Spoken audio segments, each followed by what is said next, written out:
Alors Camille, dis-nous, qu'est-ce qu'il se cache derrière ce portail?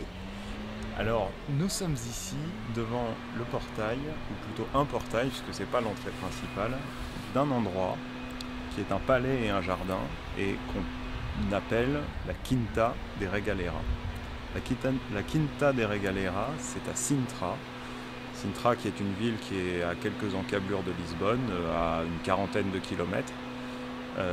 Qui est une ville qui traditionnellement depuis quelques siècles, pas mal de siècles même, est une ville de résidence pour les nobles et la famille royale vivant à Lisbonne. Elle vient y passer le week-end, quoi. Alors il y a des palais royaux, il y a des maisons construites par des nobles, des petites résidences secondaires, quoi. Enfin des endroits assez fabuleux là partout dans la ville. C'est très touristique.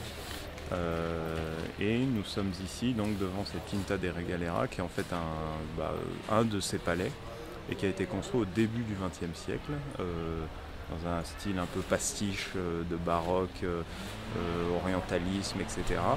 On vous en dira pas beaucoup plus, mais ce qu'on a juste envie de vous dire, c'est que nous, donc, on est devant, parce qu'on est repassé devant cet endroit qu'on avait visité il y a quelques années, et on a renoncé à y retourner. C'était assez dur, mais on a renoncé à y retourner parce que finalement le souvenir qu'on avait de ce lieu, de cette visite, était encore très très vivace dans nos esprits. Et s'il était si vivace, c'est parce que c'est une visite absolument incroyable.